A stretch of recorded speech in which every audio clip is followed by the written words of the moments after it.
బొమ్మల ఆట అని తెలుసు,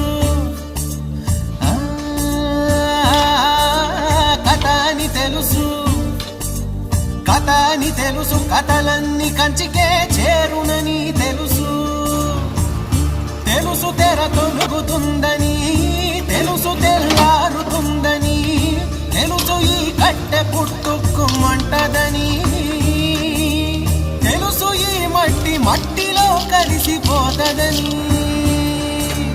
ఎన్ని తెలిసి రకాటంలో పడిపోతావు ఎందుకని? మాయా